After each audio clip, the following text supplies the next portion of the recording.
ሰላም ጤና ይስጥልን የተከበራችሁ አድማጮቻችንና ተመልካቾቻችን እንደምንሰንብታችኋል።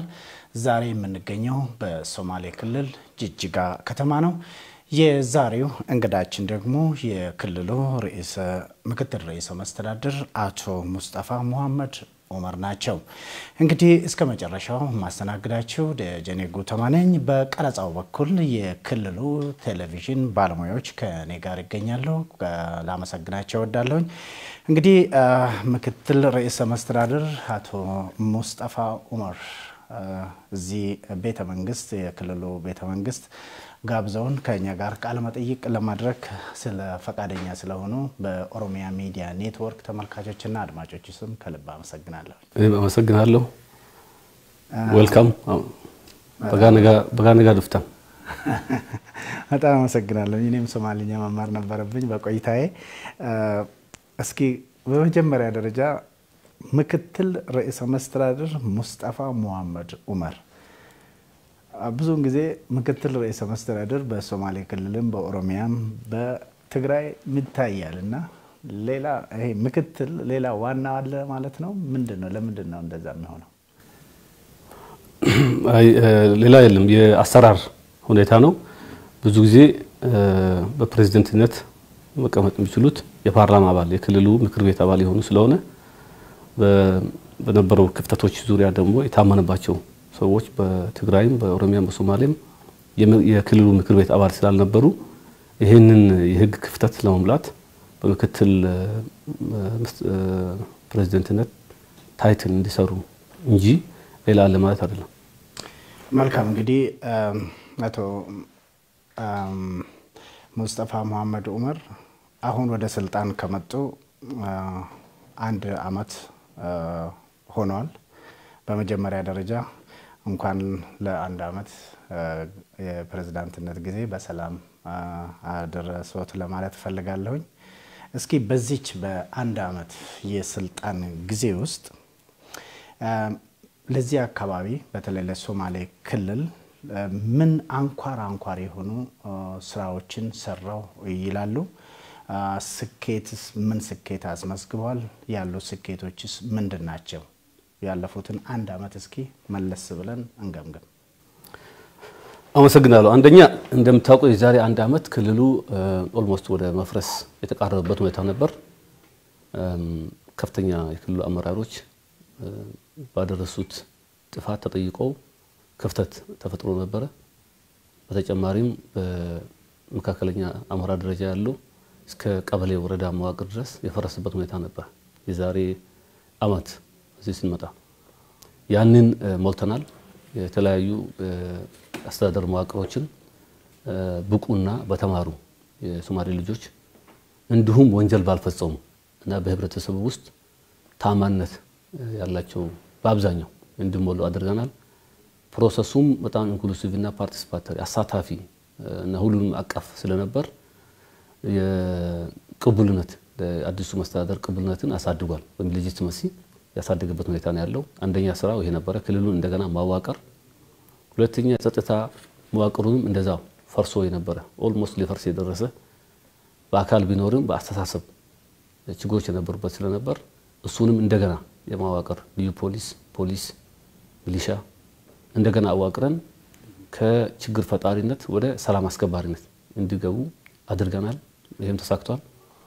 ሶስተኛ የፍትህ አካላቱም በዚሁ ደረጃ ከከፍተኛ ፍርድ ቤት ጀምሮ ለይስሙላ የነበሩና ክልሉ ከፍተኛ የፍትህ እጦት በሚሰቃይበት ጊዜ ምንም አይነት አቅም ያልነበራቸው ተነሳሽነት ያልነበራቸው ስለነበሩ እነሱም ተለውጠው በዛሬው ጊዜ እንዳውም በፍትህ ላይ ምናማረው መንግስት አካላት እንጂ ህዝቡ ሙሉ በሙሉ ፍትህ ያገኝ ያለበት ሁኔታ ተፈጥሯል።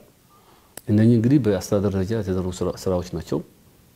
ከዛ ውጪ የሶማሌ ህዝብ ያለ ባህሉ ከጎረቤት ህዝቦች ጋር እንድናከስ ተደርገው ነበር። በዋናነት የሚጠቀሰው ከኦሮሚያ ጋር የነበረው ግጭት ነው። ይሄ አርቲፊሻል እና ፖለቲካል ሞቲቬትድ የነበረ ግጭትም እንዲቆም ከፍተኛ ስራ ተሰርቷል። በአሁኑ ሰዓትም በሁለቱ ክልሎች መካከል በሁለቱ ህዝቦች መካከል በበለጠ የተጠናከረ አንድነት ያለበትና እናንተም እንዳያችሁት በህዝብ ለህዝብ ግንኙነት ከፍተኛ የሆነ የህዝቦች ፍቅር የተመለሰበት ሶማሌዎች በሰላም ኦሮሚያ ክልል የሚነግዱበት የሚያልፉበት ኦሮሞዎች ሶማሌ ክልል እስከ ሶማሊያ ድረስ ሄደው የሚነግዱበት ሁኔታ እንዲፈጠር ተደርጓል። በተረፈም ከሶማሌና ኦሮሚያ ሳንታጠር ሌሎች ኢትዮጵያውያኖች በሶማሌ ክልል የሚኖሩ ስላሉ በተለይም በሐምሌ 28 ዙሪያ የተጎዱ መልሶ በማቋቋም ከፍተኛ እርዳታ አድርገናል። ይሄ በክልል ውስጥ የሚኖሩ ሌሎች ብሔሮችም እንደ ሀገራቸው እንዲቆጥሩና በሰላም ሰርተው እንዲገቡ የፈረሱት የእምነት ተቋማት እንደገና እንዲጠገኑ የተቻለን ያህል ድጋፍ አድርገናል። በዚህም ምክንያት ህዝቦችን በማቀራረብ ዙሪያ ብዙ ርቀት ሄደናል ብለን እናምናለን። በተጨማሪም በክልል ውስጥ የነበሩት የጸጥታ ችግሮች እንዲፈቱ ከሚመለከታቸው ስቴክሆልደርስ በዋናነት ከኦኤንኤልኤፍ ጋር ድርድር ፌደራል መንግስት እንዲቀመጥና ወደ አገር ቤት እንዲገቡ ጠቅላይ ሚኒስትር አብይ መሪነት የተደረገ ኢኒሺያቲቭ ቢሆንም ሐሳቦችን በመስጠት በመደገፍና ወደ አገር ቤት ከገቡ በኋላ በማንከባከብ ከፍተኛ ስራ ተሰርቶ በአሁኑ ሰዓት ሙሉ በሙሉ በሚያስብል ደረጃ ኦኤንኤልኤፍ ወደ ፖለቲካ ፓርቲ ተለውጦ ለህገ መንግስት ተገዢ ሆኖ በሚቀጥለው ምርጫ መሳተፍ እንደሚችል ተረጋግጦለት መብቱ በአንጻሩ ደግሞ ህዝቡ በሁለት የሚዋጉ ኃይሎች አጣብቂኝ ውስጥ ወድቆ ስለነበር ከዛ ወጥቶ በ50 60 ዓመት ያልታየ የሰላም ሁኔታ በክልላችን እንዲፈጠር ተደርጓል። በልማት ዙሪያም ከፍተኛ ስራ አጥነት ስለነበር ከ61 ሺህ በላይ ወጣቶችና ሴቶች የስራ እድል ፈጠራ ተፈጥሮላቸዋል በዚህ ዓመት ውስጥ ያውም ከፍተኛ የፖለቲካና የሴኩሪቲ ቻሌንጆች በነበሩበት ሁኔታ ከዚህ ውስጥ ወደ 29 ሺህ ወደ መዋቅሩ የገቡ ቀጥታ በመንግስት መዋቅሩ ውስጥ የተቀጠሩ ናቸው። ይህም ስራ አጥነትን ከመቅረፍ አንፃር የተማሩ ሰዎችን እድል ከመስጠት አንፃር ተስፋ ፈጥሯል። በተጨማሪም በፕሮጀክቶች ዙሪያ ዘንድሮ ከ3-4 ዓመት ድምር ከተሰሩት ፕሮጀክቶች በላይ በእያንዳንዱ ወረዳ በእያንዳንዱ ቀበሌ በእያንዳንዱ የክልል ከተሞች ተግባራዊ ሆነበት በተለይም ብዙ ፕሮጀክቶች ለአብነት ያህል ከ50 በላይ ሃይ ስኩል ከፍተኛ ትምህርት ቤቶች በጀት ተይዞላቸው ስራቸው በመካሄድ ላይ ነው። ወደ 3 የሚሆኑ ከፍተኛ ሆስፒታሎች በጀት ተይዞላቸው እየተሰሩ ነው ያሉት። የአስፋልት መንገዶች ከፌደራል ጋር በመተባበር ስራ ላይ ናቸው። የአስፋልት ያልሆኑ መንገዶች ደግሞ በክልሉ ወደ 10 በላይ የሚሆኑ በአዲስ መልክ እየተሰሩ ነው ያሉት። በአጠቃላይ በፕሮጀክት ደረጃም ህዝቡ ተጠቃሚ ሆነበትና ይሄም የክልሉን ሎካል ኢኮኖሚ ያንቀሳቀሰበት ሁኔታ ነው ያለው። እነዚህ ናቸው በዋናነት እንደ ስኬት አድርገው የሚቆጥረው። ከሁሉም በላይ ግን የሰብአዊ መብት ጥሰት ክልላችን ተቀርፎ ህዝቡ በሰላም በነጻነት ሐሳቡን የሚገልጽበት የሚንቀሳቀስበት ክልል እንዲሆን አስችለናል ብዬ አምናለሁ። እስኪ ሰብአዊ መብትን በትንሹ እናንሳና አሁን በቅርቡ አንድ ተቃዋሚ ፓርቲዎች ይታሰራሉ። በዛ ሰበብም አሜሪካ የዜጎችን ወደ ሶማሌ ክልል የመምጣት እገዳ የጣለችበት ሁኔታ አለ እና በሌላ መልኩ ደግሞ የፕሬዝዳንት ሙስጠፋ መስተዳድር ዜጎችን ያስራል ሰብአዊ መብትን ይጥሳል ብለው የሚከሰስበት ሁኔታም አለ። በዚህ ደረጃ በመረጃ የተደገፈ ቢሆን ጥሩ ነው። አንድም የፖለቲካ እስረኛ ሶማሌ ክልል ውስጥ የለም። ይሄን ራስህ ከሰብአዊ መብት ቢሮ ስላለ ጂጂጋ ያለ እዛ ሄደህ ሞር መረጃ እንድትሰበስብ በፌስቡክ እና በኢንተርኔት ላይ ከሆነ ብዙ ማንኛውም ግለሰብ የታሰረ ሰው በፖለቲካ ምክንያት የታሰረው የሚባለው ለምሳሌ 15 ሚሊዮን ብር በማጭበርበር ፍርማ ከባንክ የወሰደ ሰው ታስሯል። ይሄ እንግዲህ ባንክ ድረስ ሄደ መረጃ መሰብሰብ ይችላል። በፌስቡክ ላይ ያለው ታሪክ ይሄ አይደለም። ይሄ ግለሰብ የታሰረው መንግስት ስለተቃወመ ነው የሚል ነው። የዊልቸር እግራቸው የአካል ጉዳተኞች የሚገዛ ዊልቸሮችን አጭበርብሮ የተሰባበሩ ያመጣና በኦዲት ከተረጋገጠ በኋላ የታሰረ ሰው አለ። እሱም አሁን በሶሻል ሚዲያ ላይ ፎቶ እየዞረ ይሄ ሰው የታሰረው በመንግስት ላይ ቅሬታ ስላቀረበ ነው የሚባል ነገር አለ። በሁማን ትራፊኪንግ በህዝብ በማዘዋወር ግለሰቦችን ከዚህ እስከ ሊቢያ ድረስ ገንዘብ የሚሰበስቡ አንዳንድ ግለሰቦች ታስሯል። በአጠቃላይ በፍርድ ሂደት ላይ ያሉ አንዳንድ ግለሰቦች ወንጀል ተራ ወንጀል ከሙስና ጀምሮ እስከ ኮንትሮባንድ የታሰሩ አንዳንድ ግለሰቦች ይኖራሉ። እነዛ በፖለቲካ ምክንያት የታሰረ አንድም ግለሰብ የለም። ከተማ ውስጥ ጅጅጋ ተቀምጠው ከፍተኛ ተቃውሞ የሚያካሂዱ ግለሰቦች አሉ። የአሜሪካ መንግስት ያወጣው መግለጫ ከዚህ ጋር የተያያዘ አይደለም። ጠይቀናል አምባሳደሩን ድረስ የተለዋወጥናቸውን መረጃዎች ማሳየት ይችላሉ። አንደኛ ባለፈው የወጣው መረጃ አፕዴትድ ያልሆነ ነው ብለዋል። ለአጠቃላይ ላለፈው አመት የነበረውን አፕዴት ያደርጉ የደቡብ ክልልን አፕዴት ለማድረግ ሲፈልጉ የሶማሌ ክልልን በዛው ደረጃ ነው ያወጡት እና እናስተካክላለን ብላል። በቅርቡ ያወጣሉ ሌላ ኦሬዲ በቅርብ ቀን ውስጥ እንደሚወጣና ክሊራንስ እንደሰጡ ነገሩናል። ሁለተኛ ይሄ ሶማሌ ክልል ከሶማሊያ ጋር ግንኙነት ስላለው የአልሸባብ እንቅስቃሴም ሶማሊያ ውስጥ ስላለ ቢጨነቁና እዚያ አካባቢ የሸባብ ትሬት ይኖራል ብሎ ቢያስቡ ችግር የለውም። በውስጥ በክልላችን ውስጥ ባለ ግን ሰላም አለመረጋጋት አይደለም ያወጡት። ይሄን ከነሱ ማረጋግጠናል። በሚቀጥሉት ሳምንታት በሚወጡት ትራይቫል አድቫይዘሪ እነሱ የሚያወጡትን ላይ ይሄ ሪፍሌክትድ ስለሚሆን የምናየው ነውና መሰረተ ቢስ ነው ብዬ ማምነው እንደዚህ አይነት ወንጀላዎች። ጥሩ። እስኪ እርስዎ ወደ ስልጣን ከመጡ በኋላ ቀደም ሲል አንዳንድ በሙስና የተዘፈቁ ሰዎችም እንደነበሩና አሁንም በዛው መቀጠላቸው ነው የምንነገረውና እስኪ እርስዎ ወደ ስልጣን ከመጡ በኋላ ሙስናን በመዋጋቱ በኩል የተደረገ ጥረትና የተገኘ ውጤት ምንድነው? እውነት እንደሚባለው አሁንም ሙስናው እንደበፊቱ ባለፈው መንግስት ቀጥሎበታል የሚሉ ወገኖች አሉና እርስዎ ወደ ስልጣን ከመጡ በኋላ በሙስና ላይ የተደረገ ዘመቻ ምንድነው? እሺ ጥሩ ነው። በዋናነት ይሄን ንጽጽር የሚያደርጉ ኃይሎች እዚህ ክልል የነበረውን ሁኔታ የማያውቁ ናቸው ብያምናለሁ። ለምሳሌ በዚህ ክልል ውስጥ ትልቁ የሙስና ምንጭ የነበረው ኤልሲ የሚባለው ንግድ ከውጪ የሚመጣው ንግድ እንዲሁም ከሀገር ውስጥ ወደ ሶማሊያ የሚሄደው ንግድ የመቆጣጠር ነበር። እዚህ የነበረው አመራር ሙሉ በሙሉ እንደሚቆጣጠር ይታወቃል። በአመትም እስከ 3 ቢሊዮን 4 ቢሊዮን ገንዘብ የሚገኝበት የፍቃድ የሚሰጥበት ነበር። ትልቁ ሬንት ሲኪንግ የነበረው እዛ ላይ ነው። እሱ ጠፍቷል። እኛ ከመጣን በኋላ የለም። አሁን በአመራር ደረጃ ያለና ክልል የሚገባውን ንግድ ሸቀጣ ሸቀጥ ሁሉንም ነገር የሚቆጣጠር አመራር የለም። ሁለተኛ ይሄ እንግዲህ ወደ ህዝቡ ገብቷል ማለት ነው። ሁለተኛ አሁን የጫት ንግድ በጫት ንግድ ላይ በኮንትሮባንድ ንግድ ላይ የተሳተፈ የክልሉ አመራር የለም ቶታል። ትልቅ ደግሞ የሙስና ምንጭ ይሄ ነበር። በሁለተኛ ደረጃ የሙስና ምንጭ የሚሆነው ፕሮጀክቶች ነው። ፕሮጀክቶች በሚሰጡበት ደረጃ ነው። በዚህ ዙሪያ ከፍተኛ የሆነ መሻሻል ታይቷል። ለዛም ነው አሁን ተሰርቷል ወይም የተሰሩ ያሉ ፕሮጀክቶች አሉ ያልኩ።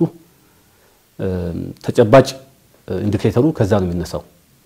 በሬት ላይ ያለ ገንዘብ አልተዘረፈም። ነገር ግን በኮንትራክት አድሚኒስትሬሽን ዙሪያ ኮንትራክት አሰጣጥ ዙሪያ ሁለት ቢሮዎች ላይ የታዩ ድክመቶች ነበሩ። ይሄ በዋናነት መዋቅሩ ሙሉ በሙሉ ሳልተቀየረ ከአመራር ብቻ ስለሆነ የተቀየረው መዋቅሩ ለመቀየር ደግሞ አብዛኛው የመንግስት ሰራተኛ ስለሆነ በትሬኒንግ በስልጠና እድል ይሰጣል ስለተባለ የተፈጠሩ አንዳንድ ኮንትራክት አድሚኒስትሬሽኖች ላይ ያሉ ጉድለቶች አሉ። ለዛ ኦሬዲ ግምገማ ተካሂዶ ማስተካከያዎች ተደርጓል። ቅድም የጠቀስኳቸው የታሰሩ ያልኩ ዘረፋ ዙሪያ ነገርኩህም ከዚህ ጋር በተያያዘ ነው እና በከፍተኛ አመራር ደረጃ 100% ንጹህና ኮሚትድ የሆነ አመራር ነው ያለው ከፍተኛ አመራር ደረጃ። ያ ሆኖ እንዳለ ሙስና ኢንደሚክ በሆነበት ሶሳይቲ ለረጅም ጊዜ የነበረው ካልቸር የመንግስትን ስልጣን ተገን በማድረግ ሀብት ማካበት ቤቶች መግዛት ንብረት መግዛት በነበረበት ካልቸርና ያ ደግሞ ሞር ኢንትሬንችድ በሆነበት ሶሳይቲ ውስጥ እኛ ስለመጣን በለውጥ ላይ በአንድ አመት ውስጥ አገሪቱ ሁሉ ከሙስና ነፃ ወጥቶ ምንም ቢሮ ውስጥ ያለ ባለ ሀብት ባለ ስልጣን አላግባብ ገንዘብ አይጠቀሙም አላግባብ ለዘመድ አይቀጥርም ማለት አይቻልም እሱ ኤክስፔክቴሽኑ ትክክል አይደለም እንደዛ ማሰቡ ኢንስቲትዩሽኖቹን እየሰራን ያለ ነው ኢንስቲትዩሽኖቹ ናቸው የሚዋጉት እንጂ በወሬ አይደለም እስካሁን በመረጃ የተደገፈ በሙስና ዙሪያ የቀረበ አንድ ቅሬታ ሶሉሽን ያልተሰጠው አክሽን ያልተወሰደበት የለም እስካሁን ድረስ እና ሁለት እንድምታ አለው ይሄ ሙስና ጉዳይ አንደኛው እንግዲህ እኛ ክልል ይቀርብ የነበረው ሰው ይገደላል ሰው ይታሰራል አላግባብ ሰላም ችግር አለ ሌሎች ብሔሮች ይጠቃሉ ነበር እነኚህ ሁሉን ስለቀረፍ ስለ ክልሉ በጎ ያልሆነ ስዕል ለማሳል የሚፈልጉ ኃይሎች የቀራቸው ሙስና ነው በሱም ዙሪያ የተጠናከረ ሪፖርቶች ያዘጋጀን ስለሆነ በፕሮጀክት አፈጻጸም ዙሪያ በህዝብ ደረጃ ተጠቃሚ የሆኑት ዙሪያ እሱንም በመረጃ አስደግፈን ያለውን ሁኔታ ማሳየት እንችላለን አንዱም ማሳያ የኦዲት ሪፖርት ነው የ2010 የበጀት አጠቃቀም ላይ ከ4 ቢሊዮን በላይ በጀት እንዴት እንደጠፋ የሚያሳይ ሪፖርት አለ 2010 ያዛል ነበር ነው በ2011 ዙሪያ ደግሞ አላግባብ የወጡ የተባሉት በጣም ትንሽ እንደሆነ ከኦዲት ሪፖርቱ ንጽጽር ማየት ይቻላል እኛ ግን በዛ ብቻ አልረካንም አሁን ቢሆን በስነ ምግባር የታነጹ አመራሮች ለህዝብ አገልግሎት እንዲሰጡ እንሰራለን እና ሙስና በመዋጋት ረገድ ከፍተኛ ቁርጠኝነት ነው ያለው ማንኛውም መረጃ ያለው በዚህ አካል ያቀርብ ኃይል እኛም የራሳችን መረጃ ንጹህ ያደራጀን ነው አክሽን እየሰጠን ያለው ነው እና ተሻሽሏል በጣም ተሻሽሏል ሙሉ በሙሉ ለመቅረፍ ግን ጊዜ ይወስዳል ለማለት ነው ጥሩ እስኪ የክልሉን ገጽታ ከማሳመር አንፃር አንድ በጎ ነገር ይሰማል በተለይ በአሁኑ ወቅት የሶማሌ ክልል ከሌሎች ክልሎች ይልቅ ሰላምና መረጋጋት ይታይበታል በፊት በሰላምና መረጋጋት እጦት ከመጠቀስ ክልል አንዱ ነበር አሁን ደግሞ ከፍተኛ የሰላምና መረጋጋት ከመታይበት አካባቢ አንዱ ነው የሚባለው በተለይ ከመሃል ሀገር ወደ ጠረፍ ወደ ድንበር አካባቢ ሲመጣ የሰላም ችግር እንደነበረ ነው የምታወቀውና አሁን ግን ይሄ ሰላምና መረጋጋት እዚህ ይታያልና የዚህ ስኬት ምስጥሩ ምንድነው ዋና ምስጥሩ ህዝብ ነው ህዝብ ደስተኛ ከሆነ ሰላም ማይመጣበት ምክንያት የለም ጭቆና ከቀነሰለት አድሎ ከቀነሰለት የዕለት ኑሮውን ምረብሹ ነገሮች ከቆሙለት ህዝብ ሁሉ ጊዜም ሰላም ፈላጊ ነው በሁለተኛ ደረጃ በአመራር ደረጃ የተሰጠው አመራርም ጥሩ ነው ብለ አምናለሁ በተለይም በአሁኑ ሰዓት እንደዚህ ትራንዚሽን በመኖርበት ጊዜ የተለያየ ጎሳ ጥያቄዎች ይነሳሉ እኛም ተጎድቼ ነበር እኔም ነገር ያን ሃንድል የተደረገበት ሁኔታ ፍትሃዊ ስለነበርና የስልጣን ክፍፍሉ ከወረዳ እስከ ክልል ድረስ ካው በፊት ከታየው ይልቅ ሞር አሳታፊ ስለነበረ ያም ከፍተኛ የሆነ ሌጂቲመሲ ቅቡልነት አምጥቷልና ህዝብ ጊዜ እየሰጠን ነው የፍትህ ጉዳይ የስልጣን ክፍፍል ጉዳይ ከተፈታ ጭቆና የነበረው ደግሞ ተፈቶ ጠብንጃ አንስቶ ሲዋጉ የነበሩ ኃይሎች ከገቡ አሁን የቀረው የልማትና የመልካም አስተዳደር ጥያቄዎች ናቸው በእነዚህ ዙሪያ ተረባርበን ውጤት እስካመጣን ድረስ ይሄ ሰላም ይቀጥላል ብያምናለሁ አሁን ያለው የክልሉ ሰላም ሁኔታ ግን በጣም አስተማማኝ ነው ዝም ብሎ ኮሽታ ቆሟል ማለት አይደለም ዝም ብሎ እንደ ቴምፖራሪ ላል ማለት እንደ ጊዜያዊ የሆነ ጸጥታ የሚያሳይ ካለ በህዝቡ ውስጥ ያለውን ለሰላም ያለውን ቁርጠኝነት ያልተገነዘበ ነው እና ዋናው ህዝቡ ነው ህዝቡ ደስተኛ ስለሆነ ነው ይሄ ሰላም የተገኘው ፓርት ኦፍ ሰክሰስ ደግሞ አገር አቀፍ ደረጃ የመጣው ለውጥ ነው በክልል ደረጃ የመጣው ከዛ የወጣው ትሩፋትም ደርሶን ነው ማለት ይቻላል ምናልባት ለዚህ ስኬት አንዳንድ ወገኖች እንደምሉት ሲስተሙ ቶታሊ ኮላፕስድ ወይ ደግሞ መዋቅሩ ወድቆ ነበርና ከዛ ከአዲስ መዋቅር ነው የተነሳችሁት ምን ነገር አለ ምናልባት ያ ለዚህ ሰላምና መረጋጋት ስኬት አንዱ ሊሆን ይችላል አው ይመስለኛል የተረጋጋው ክልሉ ሙሉ በሙሉ ከሌላ አካባቢ እንዳልነበረው ማለት ለውጥ ፈላጊና ለውጥ ያልፈለገ ኃይል አንድ ላይ ፍትጊያ ያደርግበት ሁኔታ ሳይሆን የነበረው ፈርሶ በአዲስ መሰረት ላይ ለመገንባት እድል ስላገኘን ይመስለኛል ያ እንግዲህ አመራሩ ወደ አንድ አቅጣጫ እንዲሄድ ይረዳል በአንድ ወገን ድክመት ነው ካቱም የፈረሰ ነገር እንደገና መገንባት የነበረው ሁኔታ ትንሽ ተሻሽሎ ቢቀጥል ለቀጣይ ለኮንቲኒዩቲ እንደዛ ይሻላል። ሆኖም ግን እዚህ የነበረው ነገር የአንድ ሰው አገዛዝ ስለነበር ሜንታሊቲ ሁሉ በአንድ ሰው ይመራ ስለነበር መፍረሱና እንደገና ከታች ጀምሮ በአንድ አይነት ሐሳብ ያላቸው ሰዎች መዋቀሩ ላለው ሰላምን ኮንትሪቢዩት አድርጋል ብዬ አምናለሁ። ጥሩ እስኪ ከሶማሌ ክልል ከመውጣታችን በፊት አንድ ጥያቄ ልጨምርና ቀጥለው ምን ለመስራት አቅደዋል? ትልቁ እቅድ ለሶማሌ ክልልም ይሁን ለሀገሪቷ ምንድነው? ትልቁ እቅዳችን አሁን እንዳልኩ አምና ፖለቲካል ስታቢሊቲ ፖለቲካ መረጋጋት የጸጥታ መረጋጋት ከጎረቤትና የነበሩትን ችግሮች መቅረፍ በትጥቅ ትግል ላይ የነበሩ ኃይሎችን እንደገና ወደ ክልሉ መልሰው ሰላማዊ ኑሮ እንዲኖር ማድረግ በህዝቡ መካከል ተፈጥሮ የነበሩትን የተለያዩ የጎሳ ጎሳ ላይ የተመረኮዙ መያያዞች ከመዋቅሩ መፍረስ ጋር የተፈጠሩትን ክፍተቶች በመሙላት ዙሪያ ነበረ የተጠመድነው። በተጨማሪም ፓርቲውን እንደገና ሪፎርም የማድረግ ስራዎች ነበሩ ስካውሪ ነበሩት። ዘንድሮ እንግዲህ ስትራክቸሮቹ ስለተገነቡ ዲሊቨሪ ላይ ነው ፎከስ የምናደርገው እና በዋናነት ስራ ፈጠራ አንዱ ነው። መስኖ ለፉድ ሴኩሪቲ የከፍተኛ የሆነ የምግብ እጥረት የሚያጋጥመው ህዝብ ስላለኛ ክልል ቢያንስ 3.4 ሚሊዮን ህዝብ ወይም ኦልሞስት 50% በክሮኒክ ፉድ ኢንሴኩሪቲ በጣም ከፍተኛ የሆነ የምግብ እጥረት ያለበት ህዝብ ነው ችግር ያለበት ነውና እነዚህ መርዳት ስራ ፈጠራ ለወጣቶች እና ጸጥታ ሁኔታውን ማስቀጠል ሌላው ተቋማትን መፍጠር የተዳከሙ ተቋማት የህግ የፖሊስ ተቋማትን ከግለሰብ በግለሰብ ላይ በግለሰብ በጎነትና መጥፎነት ላይ ተመርኮዙ ሳይሆኑ በራሳቸው ፈንክሽን የሚያደርጉ ሲስተም ያላቸው ቢሄቪየሩ እንዲቀየር እንትን ማለት ነው። በሌላ በኩል ደግሞ ክልል ውስጥ የነበረው የፖለቲካ ባህል በተለይም ደግሞ በኢሊቱ አካባቢ የሚታየው ከአመራር ጋር በመቆራኘት መዝረፍ የክልሉ ሀብት የመቀራመትና ለዲሃው ብዙም ትኩረት ያለ መስጠት ባህል ስለነበር አሁን በዋናነት እየገጠመን ያለው ተቃውሞ እየገጠመን ያለው ይሄን ከለመደው ኃይል ስለሆነ ያንን ምን ፓይባስ ምናርግበትን ሜካኒዝም መፍጠር በዋናነት አሁን በየቦታው በተድ ህዝቡ በለውጡ ደስተኛ ነው። ነገር ግን ከለውጡ በፊት በነበረው ሂደት ሽርክና ፈጥረው ከአመራሮች ጋር ሽርክና ፈጥረው በአገር ሽማግሌ ስም በዲያስፖራ ስም በነጋዴ ስም ክራይ ሰብሳቢነት ባህል ስለነበር ያ ግሩፕ አልፈን ወደ ህዝቡ ስንደርስ ደግሞ ከፍተኛ የሆነ የባህል ለውጥ ስለሚያመጣ በፖለቲካ ባህሉ ላይ እሱን ማኔጅ ያደርግ መሄዱ ላይ ነው። እንግዲህ አንድ ጫና የሚሆንብን ምርጫ አመት ከሆነ ዘንድሮ ያም የተወሰነ ጫና ይፈጥርብናል ብለን እናስባለን። ሆኖም ግን በዚህ ዙሪያ ነው ያለው ፎከስ።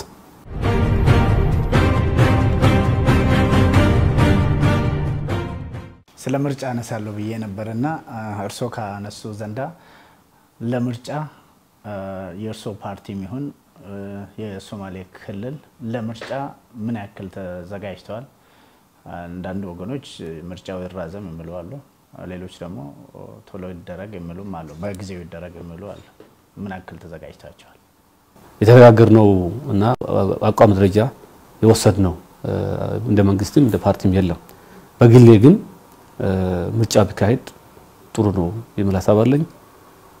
አሁን ካለው የክልሉ ነባራዊ ሁኔታም ምርጫ ቢካሄድ አሁን እኔ ያለሁበት የፓርቲ የሶማሌ ዲሞክራሲያዊ ፓርቲ ያሸንፋል የሚል እምነት አለኝ።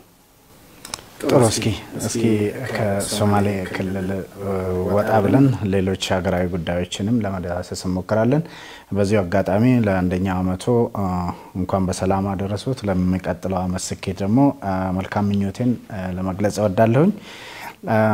ፕሬዝዳንት ሙስጠፋ እንግዲህ የሶማሌ ክልል እና ሌሎች ክልሎች አንድ ላይ መጥቶ ነው ኢትዮጵያን የብሔር ብሔረሰብ ሀገር ያደረጉትና እርሶ በብሔርና በቋንቋ ላይ በተመሰረተው ፌደራሊዝም ስርዓት ወይ ደግሞ የፌደራል ስርዓቱ ላይ ያሉት ቁርጥ ያለ አቋምና እይታ ምን ይመስላል?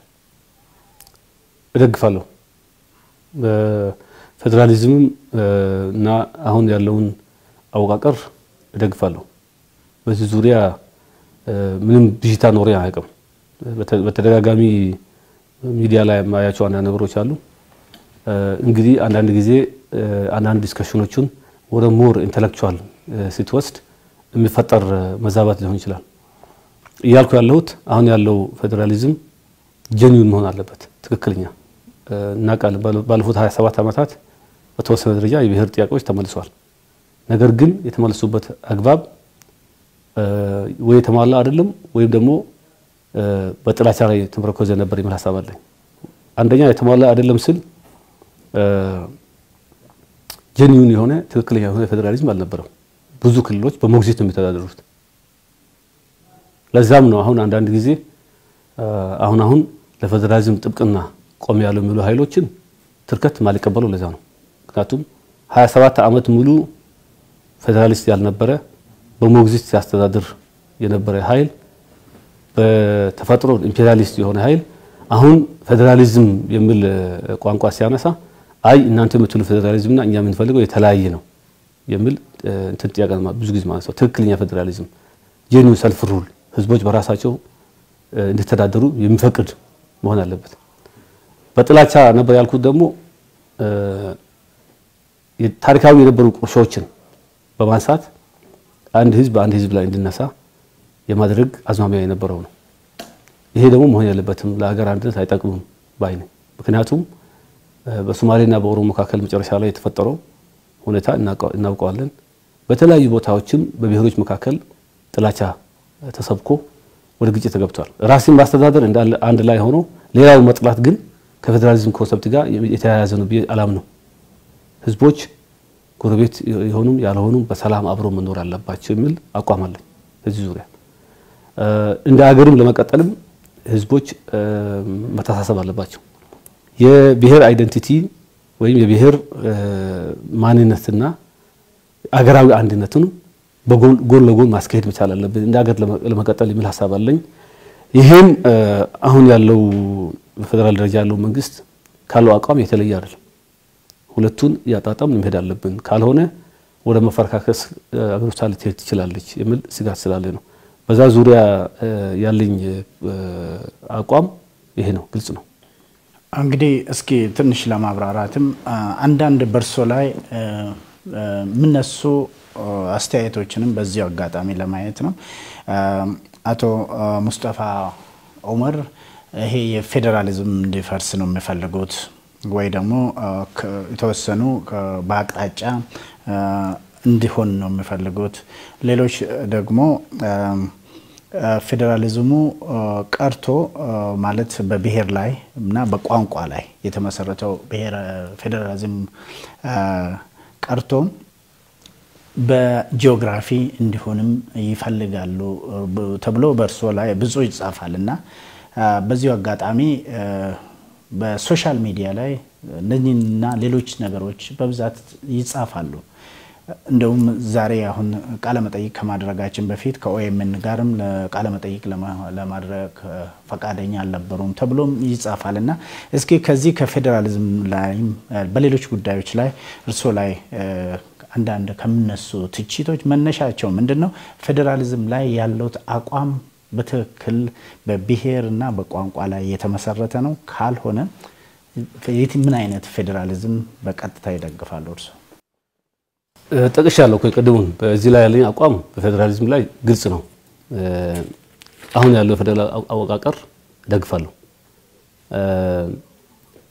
በተለያዩ ጊዜያት በኢንተርኔት ላይ የሚጻፉ አንዳንድ ኮቶች ወይም ጥቅሶችም አሉ፣ እውነት የሆኑም አሉ፣ እውነት ያልሆኑም አሉ። በአብዛኛው እኔ ያልኳቸውን የማጣመም ሁኔታ ይታያልና ለምን ዓላማ እንደሚወጡም አላውቅም።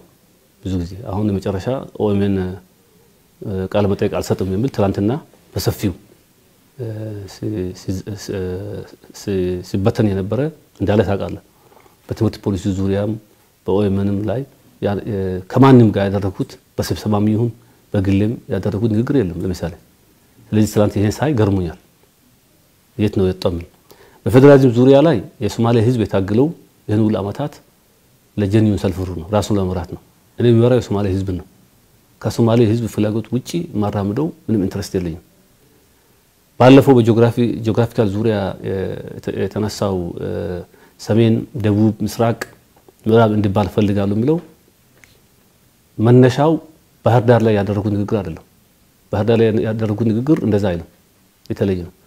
መነሻው ለዋልታ ቲቪ ኢንተርቪው የሰጠሁት ነው።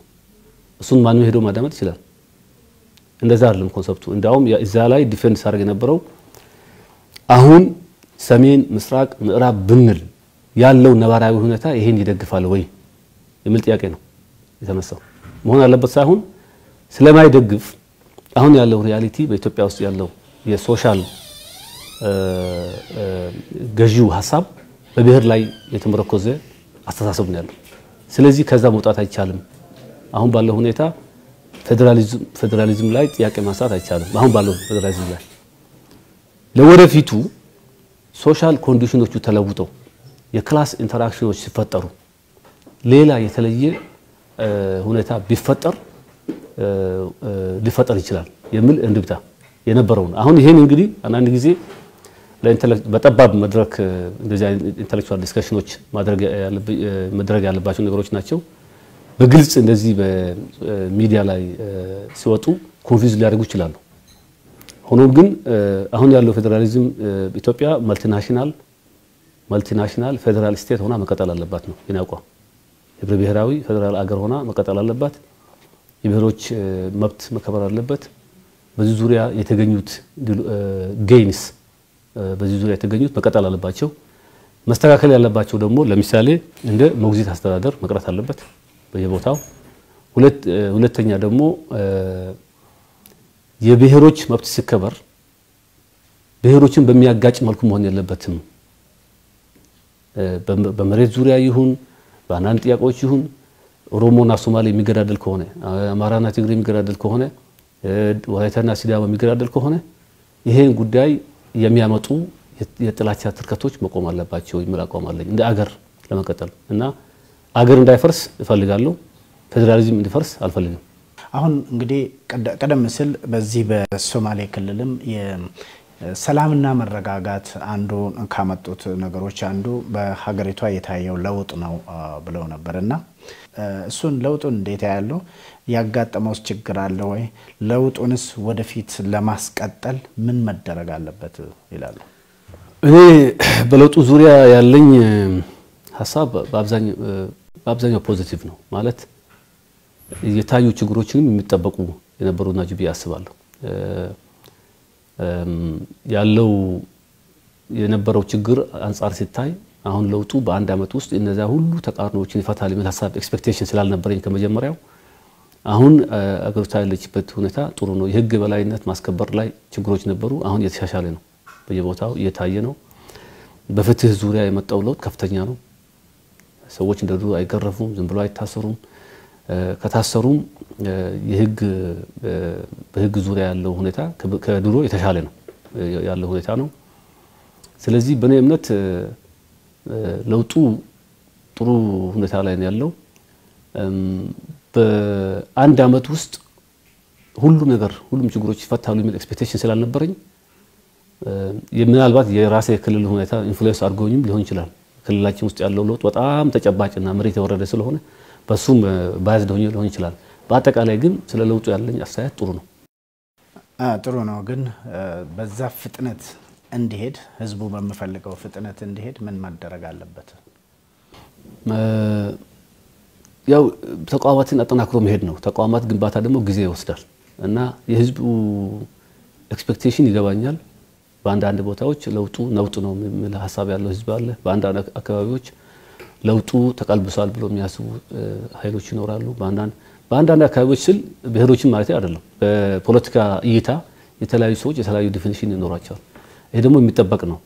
በእኔ እምነት አሁን ያለው ሁኔታ ጥሩ ነው ብዬ ነው የማምነው። ወደፊት ለማስቀጠል እንግዲህ ያው የአመራር ጥንካሬና የአመራር ምንድነው የሚባለው ጥንካሬን የሚፈልግ ነገር ነው። ለዛ ደግሞ አሁን ያለው ለውጥ ኃይል ይሄን ያሳካል ብዬ አስባለሁ።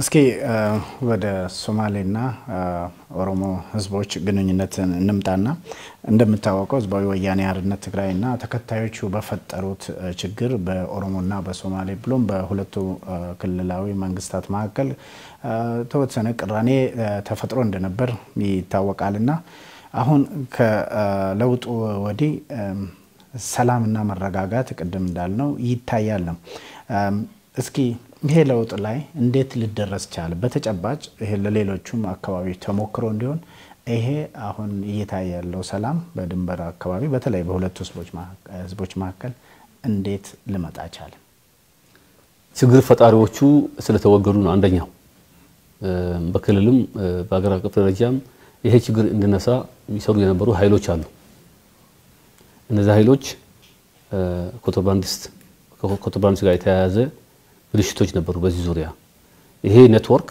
ሲበጠስ ችግሩ የህዝብ ስላልነበር ኦሬዲ ቆመ እና ከቆመ በኋላ ደግሞ እንደገና እንዳያገረሻ የሁለቱም ክልሎች አመራሮች የፌደራል መንግስት የሚመለከታቸው አካሎችም ሰፋፊ ስብሰባዎችና የህዝብ ግንኙነት ስለሰራን የነበረው ችግርም አርቲፊሻል ስለነበር ባይ አንድ ላርጅ ጠፍቷል ችግሩ አሁንም ቢሆን መፈታት ያለባቸው 1 2 3 ኤሪያዎች ከመሬት ጋር በተያያዘ ጥያቄዎች ያሉባቸው ኤሪያዎች ይኖራሉ እንደማንኛውም ጎረቤት ህዝቦች ግን ይሄ በቀላሉ በሰላም የሚፈቱ ነገሮች ናቸው በራሳቸው ጊዜ በሰላም የሚፈቱ ከህዝብ ጋር ተወያይቶ ፍትህ ላይ በተመረኮዘ ሶሉሽን መፍትሄ የሚያገኙ ነገሮች ናቸው ከዛ በተረፈ ግን ሁለቱ ህዝቦች ኦሮሞና የሶማሌ ህዝብ የጋራ ትግል የጋራ ታሪክ በአብዛኛው ደግሞ ጉርብትና ያላቸው ህዝቦች ስለሆኑ ቀላል ነበር መፍታት ማለት ይቻላል አለማራገብ ነው ዋናው የነበሩት ችግሮች የተፈጠሩት በአርቲፊሻል ስለነበሩ ያ የሚፈጥሩ ኃይሎች ሲወጡ በቀላሉ መሬት ላይ ያለው ሁኔታ ተለውጧል ጥሩ እንግዲህ አጠቃላይ እንደዛ ብታይም አንዳንድ ቦታ ላይ ችግሮች እንዳሉ አሁንም አንዳንድ ሪፖርቶች ተጠቁማሉና እርሶም እንዳነሱት ነው በአንድ ጊዜ ሁሉም ነገር አልጋ በአልጋ እንደማይሆን ነው የተናገሩትና እስኪ ከዚህ ጋር በተያያዘ ምንድነው ድሮ በተለይ እዚህ አካባቢ ከመጣው የሰማውት ነገር አለ ከንግድ አንፃር ከንግድ ጋር በተያያዘ በተለይ በድሬዳዋ በሐረር በሞያሌ በነገሌና በሌሎች አካባቢዎች የህዝቡ ኢንተራክሽን የህዝቡ ግንኙነት ነበር ያንን ነው በተለይ በህዝባዊ ወያኔ ሓርነት ጊዜ የጠፋው ነው የተባለው ያንን ለመመለስ ምን የተደረገ ጥረት አለ እንደዛ አይነት የህዝብ ለህዝብ ግንኙነት እንደነው አው የተደረጉ አሉ አሁን በንግድ በኩል በጣም ከፍተኛ ኢንተራክሽን ነው የተፈጠረው ባልካቸው ቦታዎች ጭምር ማለት ነው ሰው ይገበያያል ይነግዳል ሁኔታው በጣም ተለውጧል ተሻሽሏል ነገር ግን በአንድ ቦታዎች የነበረውን ሁኔታ እንደገና ለመመለስ የሀገር ሽማግሌዎች እንዲሰሩ በሁለቱም ክልል በኩል አዋቅረን እየሰሩ ነው ያሉት በመንግስት መዋቅር በኩልም የተገናኙ እንዲሰሩ ሬጉላር የሆኑ ሚቲንጎች ያካሄዱ እንዲሰሩ እቅድ ወጥቶ እየሰሩ ነው ያሉት እና ይህ ነው የሚባል ችግር በአሁኑ ሰዓት በመገበያየትና በንግድ ዙሪያ አይታይም ትልቁ ችግር ያው አብዛኞቹ እነዚህ የጠቀስካቸው ኤሪያዎች የኮንትሮባንድ ኤሪያ ስለሆኑና አሁንም በኮንትሮባንድ ዙሪያ የሚያጋጥሙ ችግሮች ስላሉ አልፎ የሚነሱ ግጭቶች ሊኖሩ ይችላሉ በኮንትሮባንዲስቶችና በኮንትሮባንድ በሚያካሂዱ ግለሰቦች ፖለቲካ ኤንቲቲ ማለት አይደለም ኮንትሮባንድ በሚያካሂዱ ግለሰቦችና ምክንያት ቁርሾች አንዳንድ ቦታ እንደነሱ አንዳንዴ እዚህም አንድ ሰው እንዲጎዳ የሚፈጥሩበት ሁኔታ አለ ከዛ ውጪ ግን በህዝቡ መካከል ሰላም ነው ያለው እኔ እስከማውቀው ድረስ ይሄ ሰላም እንዲቀጥል ከህዝቡም ከአመራሩም ምን ይጠበቃል ያው አለመዘናጋት ይሄን ሰላም ማይፈልጉ ኃይሎች ስላሉ አለመዘናጋትና ሁሉ ጊዜ የሚፈጠሩትን ትናንሽ ችግሮች ሳይናቁ በጊዜ መፍትሄ መስጠት ነው ሌሎች ደግሞ አንደርላይንግ የሆኑ ጥያቄዎች ካሉ በአመራር ደረጃ ተገናኝቶ ትክክለኛ መፍትሄ መስጠት ነው የሚያስፈልገው ጥሩ እስኪ ኦሮሚያ ክልል ጋር ባደረጋችሁት ስምምነት አብዛኞቹ ተፈናቃዮች ወደ የአካባቢያቸው እንዲመለሱ የተደረጉበት ሁኔታ ነው ያለው። አንዳንድ ጊዜ ደግሞ በቂም ዝግጅት ሳይደረግ ለፖለቲካ ተብሎ በፍጥነት ተደርጓልና አሁንም ችግር ላይ ነን የሚሉ ወገኖችም አሉ። ያን ምን እይታለው ተዛ ላይ በተፈናቃዮች ዙሪያ እስካሁን እንግዲህ ቦርደር ኤሪያ ላይ የነበሩት ተመልሷል በአብዛኞቹ። አንዳንድ ቦታ ጥሩ ተካሂዷል፣ አንዳንድ ቦታ ችግር ይኖራል። በአብዛኛው ህብረተሰቡ ተሳትፎባቸው የተመለሱት እንደ ባቢሌ አካባቢ የተሳካ ነው የነበረው ህዝብ መመለስ ሁኔታ። በአንዳንድ ቦታዎች ደግሞ የተጠበቀው ያህል አልሄደም። ሆኖም ግን በዚህ ሳምንትም በዚህ ጉዳይ ላይ ከፌደራል መንግስትም ከኦሮሚያ ክልል ጋር እየተነጋገርን ነው። በአንድ አመት ውስጥ የተሰራው ስራ ቀላል አይደለም። የሪሶርስ ኢሹ አለ። እንደገና በአንዳንድ ቦታዎች ደግሞ የነበረው ግጭት የፈጠረው ግጋት አለና እንደገና ብንመለስ ምን ይደርስብናል የሚል ትሮማ ውስጥ የገቡ ሰዎችም አሉ በሶማሌ በኩልም በኦሮሚያ በኩል። ይሄ እንግዲህ በአንድ ጊዜ መቅረታቻል እየሰራ ነው ያለው ነው። ኢህአዴግ እና እንደ ገዢ ፓርቲ አለ እንደ ሀገር እናንተ ደግሞ ገዢው ፓርቲ የሶማሌ ክልል አለ እንደ አጋር ድርጅት ነው እየተጠቀሰ ያለው። እንግዲህ ኢህአዴግ እነኚህን አጋር ድርጅቶችን ጨምሮ ውህደት ለመፍጠር እንቅስቃሴ በማድረግ ላይ እንደሚገኝ ይሰማል። እርሶ በዚህ ላይ ምን እይታለዎት? በውህደቱ ላይ ይሄ ውህደት አገሪቷን ይጠቅማል፣ ፓርቲዎቹንስ ይጠቅማል ወይ? የእርሶ እይታ ምንድነው? አንደኛ በዙሪያ ላይ ፓርቲያችን በቅርብ ጊዜ ውስጥ ውሳኔ ወስዶ ያሳውቃል እና ፓርቲ ተሰብስቦ በዚህ ጉዳዩ ላይ ውሳኔ ሳያሳልፍ አሁን ለሚዲያ እንዲሆናል በመናገር ተገቢ አይመስለኝም። ሆኖም ግን ለረጅም ጊዜ የነበረ ጥያቄ ነው።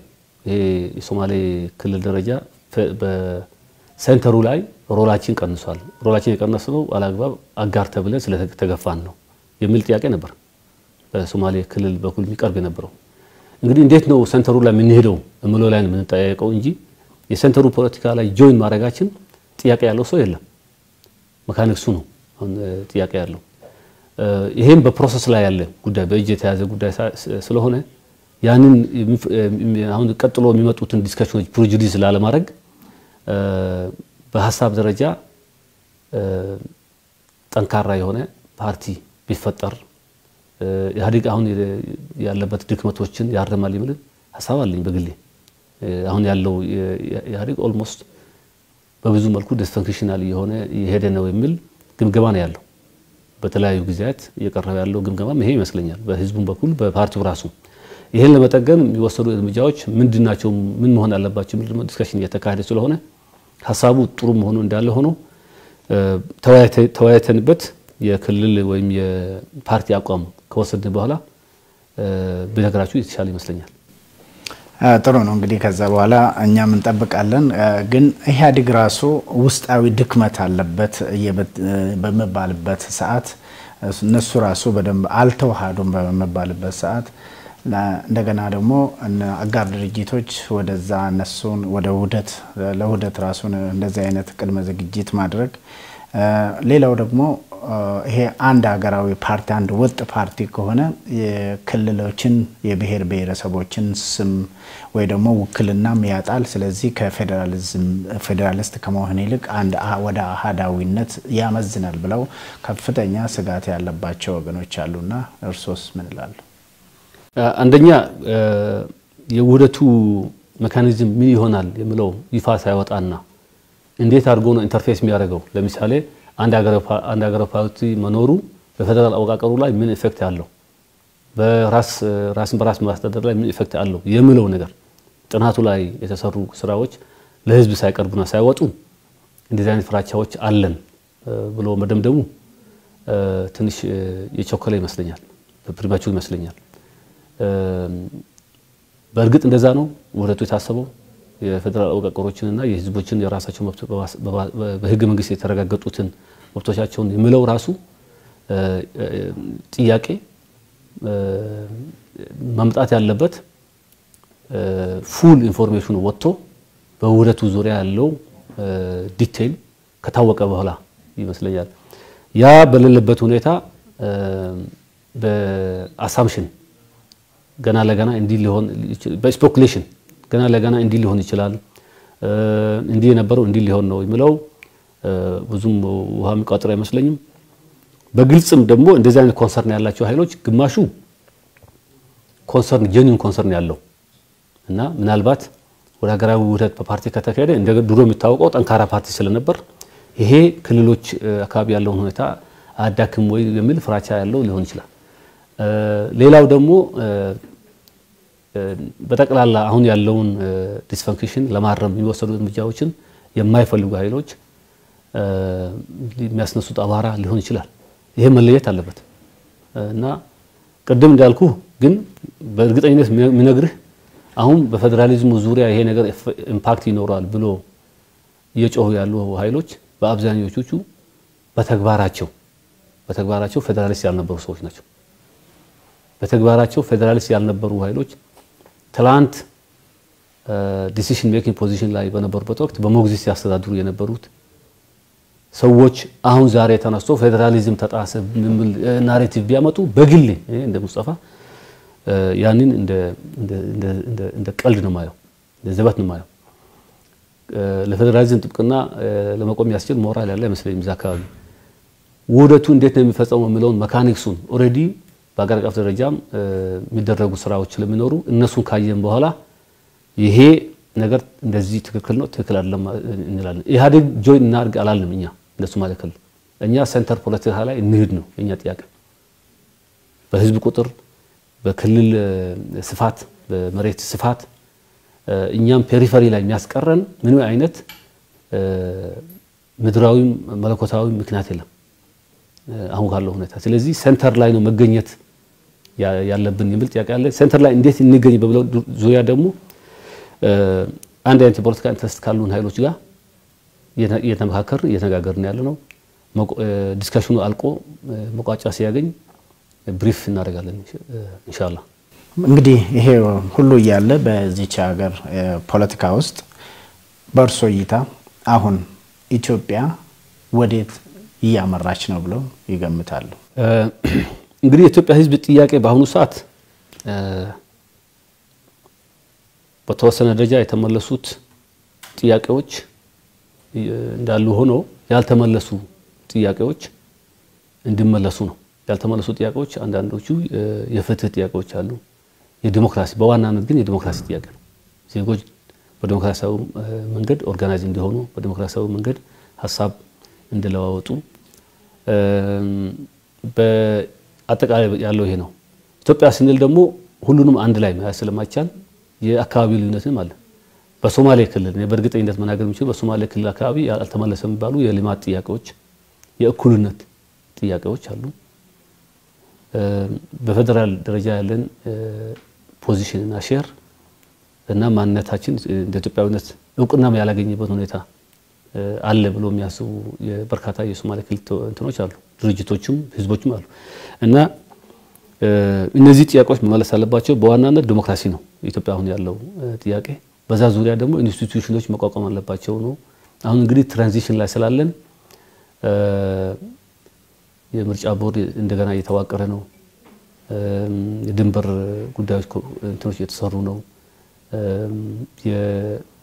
የፓርላማና ፌደሬሽን ምክር ቤቶች ከድሮ በተሻለ ሁኔታ በነጻነት የሚሰሩበት ሁኔታዎች እየተፈጠሩ ነው በክልሎች አካባቢ እንደዚህ አይነት ለውጦች መሻሻሎች ይታያሉ ይሄንን መሻሻሎች አጠናክሮ ወደፊት መሄድ አለብን የሚል ሐሳብ ነው ያለኝ ጥሩ እስኪ አንድ ብዙ ጊዜ የምነሳ ነገር አለና እርሶም ትንሽ ቀደም ሲል ገረፍ አድርገዋል ቋንቋን በተመለከተ ብዙ ውዝግብ እነሳል እዚህ ሀገር ውስጥ አንዳንድ ወገኖች አንድ ቋንቋ ለብሔራዊ ቋንቋነት ይበቃናል ይላሉ አንዳንዶቹ ደግሞ ሌሎቹ ደግሞ ተጨማሪ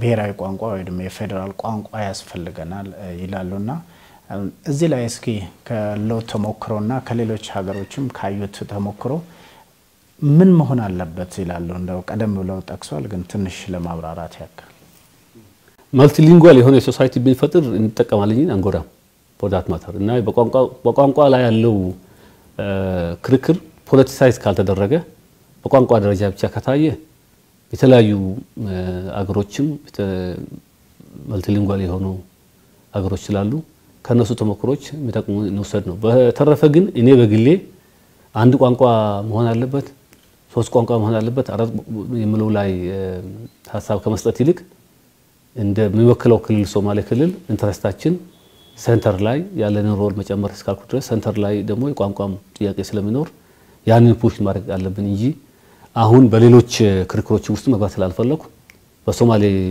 ክልል በኩል ያለን በፓርቲ ደረጃም ያለው ስሜት ፌደራል ቋንቋ መሆን አለበት የሶማሊኛ ቋንቋ የሚሉ ጥያቄዎች እየተነሱ ነው ያሉት። እንግዲህ ይሄ በጋራ መግባባት የአገራዊ መግባባት መድረስ ያለብን ነው እንጂ የጥል ምክንያት መሆን ያለበትም ብዬ አምናለሁ እንደ ፕሪንሲፕል። ጥሩ ፕሬዝዳንት ሙስጠፋ መሐመድ ዑመር እንግዲህ ከፍንፍኔ ተነስተን እዚህ በቤተ መንግስት በሶማሌ ክልል ቤተ መንግስት አስተናግደውናል። በኦሮሚያ ሚዲያ ኔትወርክ ስም ላመሰግን እወዳለሁኛ። ወደ መጨረሻው እየተቃረብኩኝ ነውና እስኪ ብዙን ጊዜ ሚዲያ ላይ ይሳተፉ ነበር ወደ ፕሬዝዳንትነት ከመምጣቱ በፊት ለሚዲያዎች መመክሮት ወይ ደግሞ የሚያስተላልፉት መልእክት አለ ወይ? በዚህ አጋጣሚ እኛንም ይጨምራል ማለት ነው። አው ሚዲያ እንግዲህ ሪስፖንሲብል እንደሆን ብቻ ነው ማለት ሚዲያ በጣም ፓወር አለው። ብዙ ኢንፎርሜሽን ለህዝብ ያደርሳል። በዛ ኢንፎርሜሽን ምክንያት ደግሞ ህይወት ይቃናል ወይ ህይወት ይጠፋል። ስለዚህ ሁሉም ሚዲያ የራሱ የሆነ ኢንትረስት እና የፖለቲካል ኦሪየንቴሽን እንዳለው ሆኖ ግን ደግሞ ሚዲያ ኢቲክስ የሚባል ነገር ስላለ እንደዛን እንዲጠብቁ ነው እንጂ የተለየ ማስተላለፈው መልእክት የለኝም። ግን ሁሉም ባለሙያ ሚዲያ ላይ የሚጽፈው ኢቲክሱን እንዲጠብቅ ነው። በአሁኑ ሰዓት ግን እንደምታውቁት ሲቲዝን ጆርናሊዝም ያለበትና ሚዲያ ያልተማሩ ሰዎችም የሚዲያን ያህል ፓወር የሚኖርበት መካኒዝሞች ስላሉ በሶሻል ሚዲያ ሁላችንም ሚዲያ ሰዎችም ይሁኑ ሌላው በሚዲያ ላይ የሚሳተፉ ሰዎች ትክክለኛ መረጃ ለህዝብ ማድረስ ኃላፊነት እንዳለብንና በተቻለ መጠን ከአወዛጋቢና ህዝብ ከህዝብ ከሚያጋጩ ነገሮች ራሳችንን እንጠብቅ የሚል መልእክት ነው ያለን። ጥሩ እንግዲህ ወደ መጨረሻው ተቃርበናል። በዚህ አጋጣሚ ቀረኝ የምሉት ነገር ካለና በአጠቃላይ ለኢትዮጵያስ በተለይ ደግሞ ለሶማሌ ክልል ያሉትን የወደፊት ራዕይና ምኞት በገልጾ የመጨረሻ ወንድል ልስጣት። በተቀላላ ለኢትዮጵያ ህዝብ ማስተላለፈው መልእክት ሁሉም ኢትዮጵያዊ በአንድ ሐሳብ ላይ ሊስማማ አይችልም። ይሄ አናቹራል ነው። የማይጠበቅ ነው። እንኳን ሁሉም 100 ሚሊዮን ያለው ህዝብ ቀርቶ 4 ልጆች ያሉበት ቤትም የተለያየ ሐሳቦች ይኖራሉ እና ዋናው የመቻቻል ባህልን መማር አለብን ነው። አንድ ሰው በአንድ አቅጣጫ ሐሳቡን ሲገልጽ ያን ሐሳብ ማይቀበል ኃይል ካለ ያን ሐሳብ ለምን እንደማይቀበል አርቲኩሌት አድርጎ ማቅረብ እንጂ ወደ ስድብ ወደ ዘለፋ ወደ ጥላቻ የኔ ሐሳብ ለምን አላንጸባረቀም ወደሚል ጉዳዮች የምንገባበት ባህል ስላለ እሱ መቅረት አለበት የሚል ሐሳብ ነው። በዚህ አጋጣሚ የሚያባት የሚጨምረው የተለያዩ ሚዲያዎች በተለይ ኦኤምኤን የሶማሌ ህዝብ ችግር ላይ በነበረበት ወቅት ብዙ ሚዲያዎች የሶማሌ ህዝብ ድምጽ በማያሰሙበት ጊዜ ከፍተኛ ተጋድሎ አድርጋችሁ እዚህ የመጣው ለውጥ እንዲሳካ ከማንም በላይ አስተዋጽኦ ስለተጫወታችሁ ሶማሌ ህዝብ ስም ላመሰግናችሁ እፈልጋለሁ። እኛም ከልብና መሰግናለን። ዛሬም እዚህ ቤተ መንግስት ድረስ ፈቅዶልን ጊዜውን ሰውተው ከኛ ጋር ሰፊ ቃለ መጠይቅ ስላደረጉ ከልብና መሰግናለን። እኛም እንግዲህ ውድ ተመልካቾቻችንና አድማጮቻችን ከሶማሌ ክልል ምክትል ርዕሰ መስተዳድር ከአቶ ሙስጠፋ መሐመድ ዑመር ጋር ያደረግነውን የዛሬውን ቆይታ በዚህ እንቋጫለን። ሳስተናግዳችሁ የቆየሁት ደጀኔ ጉተማ፣ በቀረጻው ደግሞ የተባበሩን የክልሉ ቴሌቪዥን ባለሙያዎች ናቸው። ከልብ አመሰግናለሁ። እንግዲህ ሌላ ጊዜ ሌላ ፕሮግራም ይዘን እስከምንቀርብ ደህና ሁኑ። ፕሬዝዳንት ከልብ እናመሰግናለን።